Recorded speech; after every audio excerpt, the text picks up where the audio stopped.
Let's talk more about the markets as we get ready for the opening bell on this Friday morning. Joining us now, Carol Schleif, Chief Market Strategist at BMO Private Wealth. If you look at all your clients, I think it reminds me almost of what Warren Buffett told Becky. They've seen this before, I think. They didn't run for the hills necessarily. Does that mean they're experienced or young and they got time?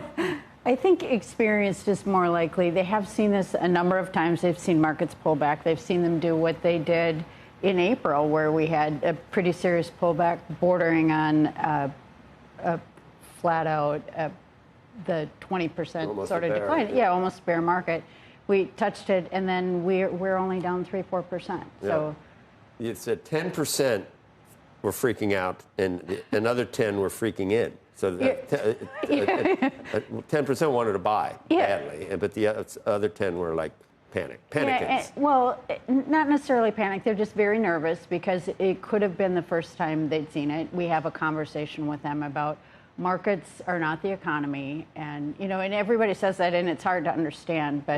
But on the other hand, markets also get bored very easily, and they want to move on to the next topic. So and they've definitely been looking for more optimistic tone, which is where you've seen them come up and react very nicely this week to the UK deal, the fact that at least China and the U.S. are both off of their lines, and they're going to have initiate conversation. I like that description. Markets get bored. They're looking for the next topic. It's almost like they have ADD.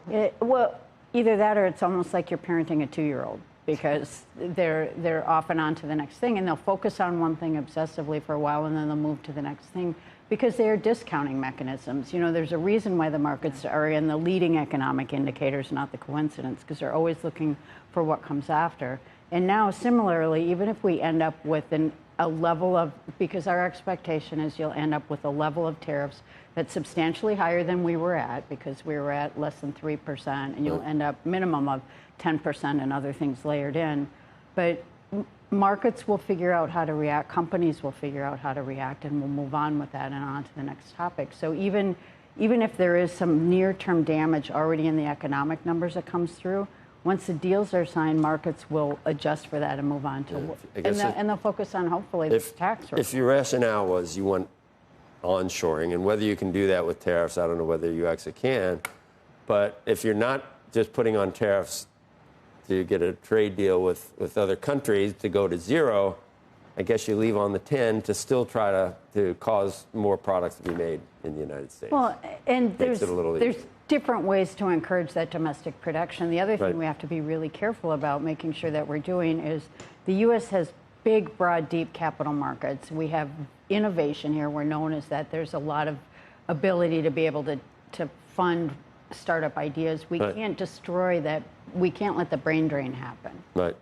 And, I mean, we've always, in recent years, controlled the material world. Now we're actually in control of the spiritual world, which is very strange that they decided to do that. With the superpower of the world economically, they weren't going to ever do that. You heard that. It would never be an American pope. And suddenly we're in charge of everything. I think it's too much responsibility, frankly. We have to act. So you said something interesting. That is that some of the people that haven't seen this before get nervous. Those are the young people who have the rest of their life.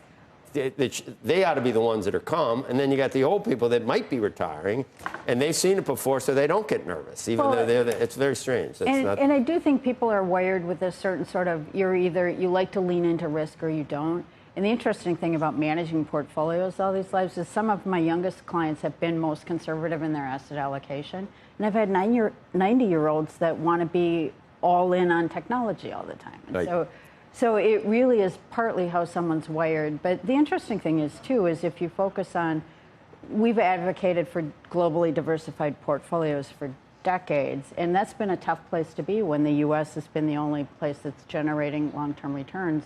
But if you had a globally diversified portfolio coming in, even through the end of March, you performed a lot better because you had fixed income that had protected, you had foreign markets which are doing better year to date. And so there is that interesting trade, too, going on where we're owning stuff that's not just the U.S. and having those portfolios really, that allows people to, when you point out it's not just all about the headlines, your portfolio is down not not as much as the markets are.